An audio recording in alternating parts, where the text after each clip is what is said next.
গত 17 মাস বাংলাদেশের প্রশাসন চালিয়েছে জামাত।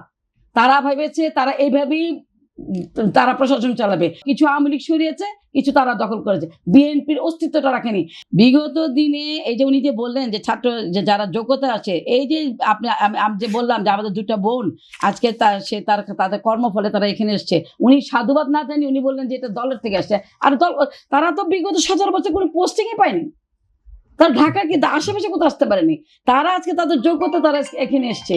এবং এই আপনার ইন্টারিম গভর্নমেন্টের সময় আমাদের যে ঢাকার যে ডিসি তাকে তখন সেই সময় তার যোগ্যতার কারণে তাকে চিটাগাং ডিসি করা হয়েছে। এখানে তখন তো দলবাজ বলেননি, তো চিটাগাং ডিসি কি ঢাকা ডিসিতে কম?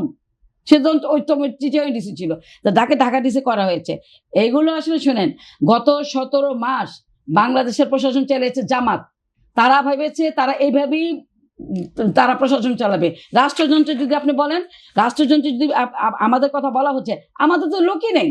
আপনার রাষ্ট্রযন্ত্রে হয় আওয়ামী লীগ না হয় জামাত।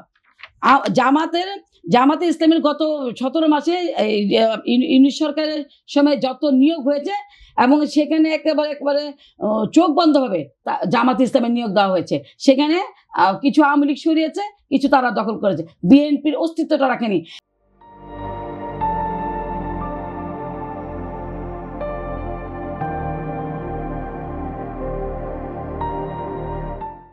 এমনকি 5ই আগস্টের পরে যখন বিএনপি যখন এই ইউনিট সরকার যখন গঠন হবে, তখন আমাদের দলের লোকজনরা যখন ঢাকার বাইরে যারা ছিল তারা মোটামুটি সচিব পর্যায়ে, যুগ্ম সিনিয়র সচিব পর্যায়ে তারা সচিবালয়ে এসেছিল।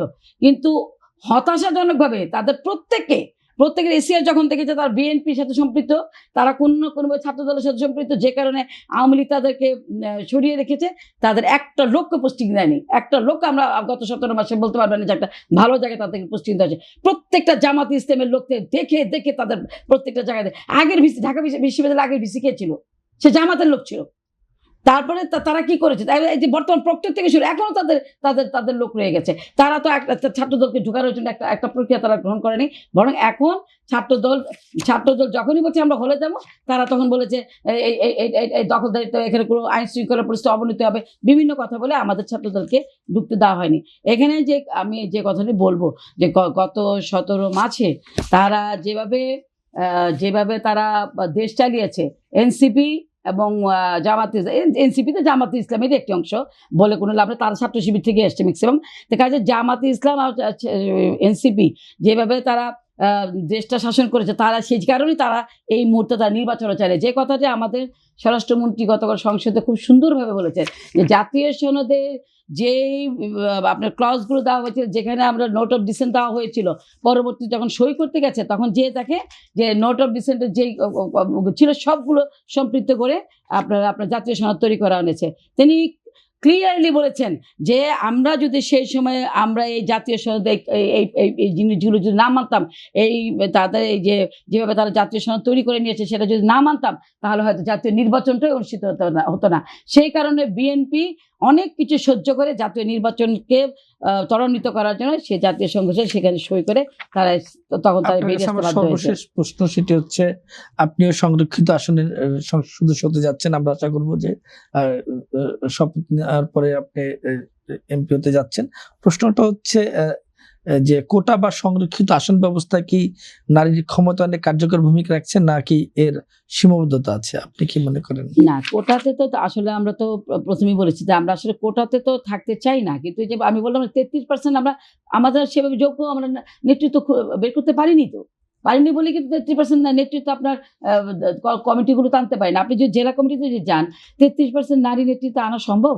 মাত্র তারা বেরিয়ে আসছে, মাত্র আপনার গত কয়েক বছর ধরে আমরা বিভিন্ন জায়গায় নারী নেতৃত্বকে বেরিয়ে আসতে দেখি। একটু সময়ের প্রয়োজন। আপনি জাতীয় সংসদ নির্বাচনে সংরক্ষিত আসনটা যেটা বলছে, অনেকে মনে করে যে সংরক্ষিত আসনে কেন হবে, আমরা জাতীয় নির্বাচনে আপনার কেন বেশি হবে? আমরা তো দেখেছি আপনি যদি বলেন আমাদের এখানে তো একটা বড় ধরনের একটা ফাইন্যান্সের দরকার হয়। জাতীয় নির্বাচন তো বললে হবে না, সেখানে আমরা কি অর্থনৈতিকভাবে অতটা স্বাবলম্বী হতে পারছি? আমরা তো অর্থনৈতিকভাবে আমরা স্বাবলম্বী হতে পারছি না। সেখানে একটা বড় ধরনের টাকা পয়সার ব্যাপার আছে।